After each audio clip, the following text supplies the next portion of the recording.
So, happy holidays, everybody. I was thinking that before we get into each individual step, maybe we should just recapture the 12 steps. Because with each passing step, you're going to have a new growth and understanding. So in step 1, admitting we were powerless over alcohol and that our lives had become unmanageable. There's really 2 parts to that step. And what does it look like to be powerless? I have the mind that will convince me of the great obsession, which is just that one of anything would be a good idea, and it's not. And I have the body that is obligated to continue using after I put that one in it.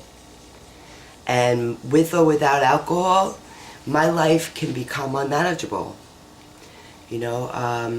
Coming to believe that a power greater than myself could solve all my problems didn't happen on my own.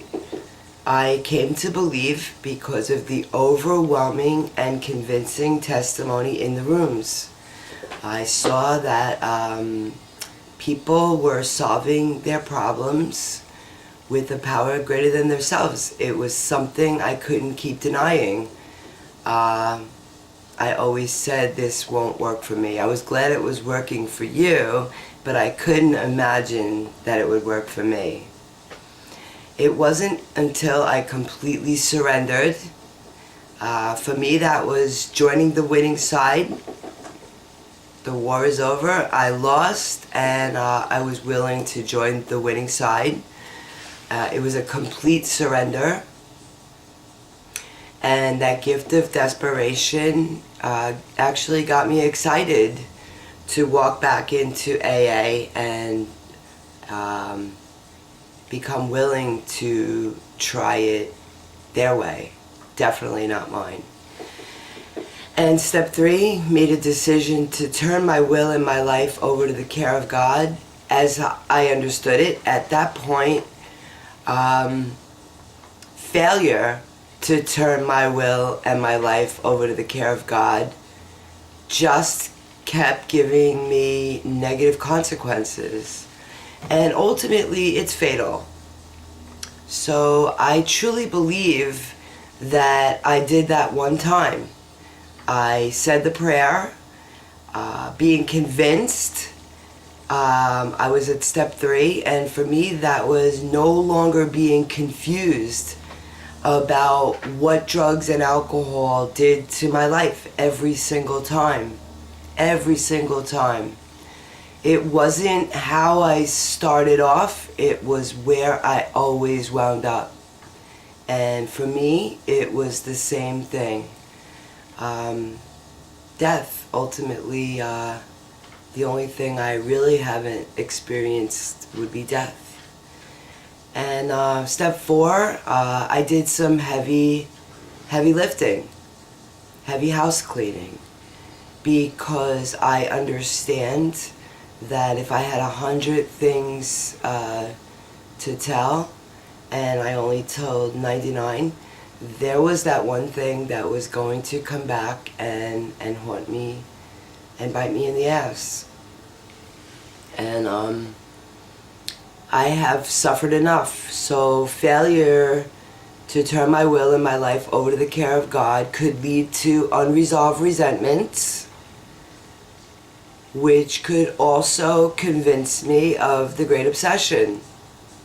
One more of anything would be a good idea, and it's not.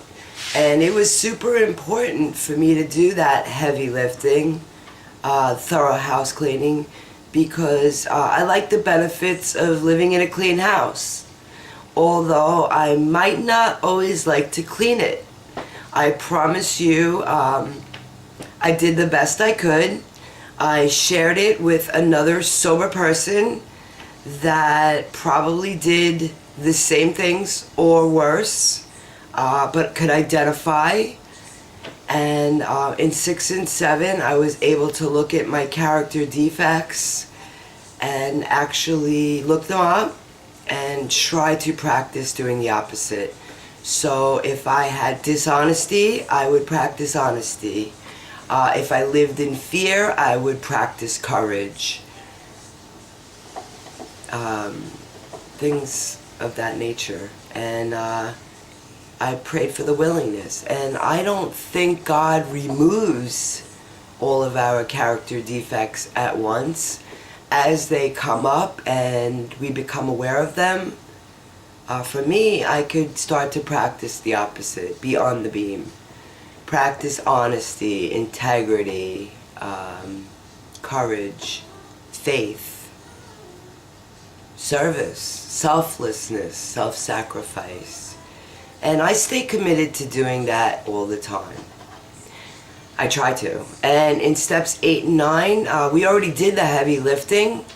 It was super important to turn back to the list, for it held the key.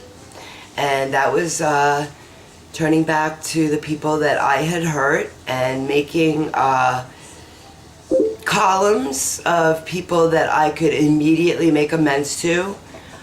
Some that I would make later, some that I would maybe make, and some that I could never make.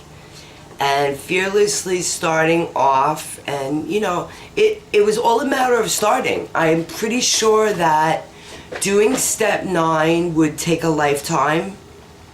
I owed money. There was people I could never make an amends to, but I wrote a letter. There were people that I worked out and amends with, and then there's ongoing amends today because it's progress and not perfection. And step 10 is I continued to take personal inventory, and when I was wrong, promptly admitted it. And why? Because if I can get away with one thing, there's a good chance I will get away with another thing.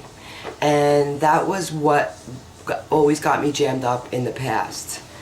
Prayer and meditation kept me accountable because I would pray for the willingness, and when I meditated I could hear God's response, and not always in my time, in His time.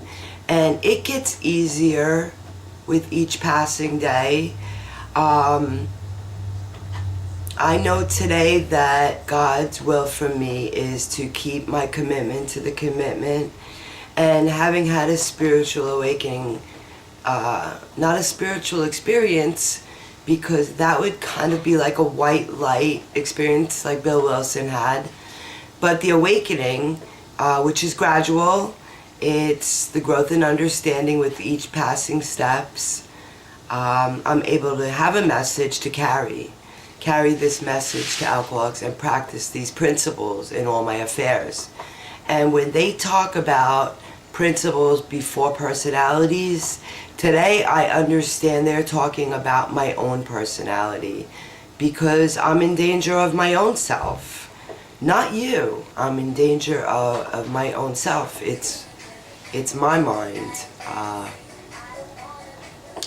So, to the best of my ability, I do practice these principles in all my affairs. Now that I have a message and I try to carry it to other women, mostly women, stuff comes up for me all the time. Things I forgot, not conveniently, but serious things that I forgot. And I'm able to put them on my 10-step and talk about them immediately with my sponsor.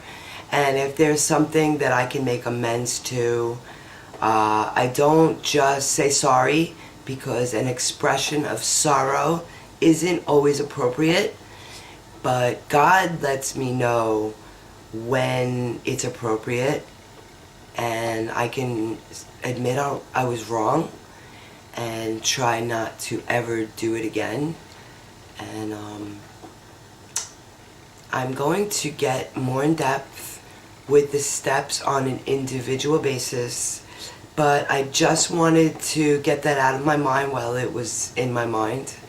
And also I want to let you know that I love you all so much, and I really hope you have a happy holiday. I can see that God is unfolding a plan in my life that's better than anything I could have planned myself. So having said all that, have a great day. Bye.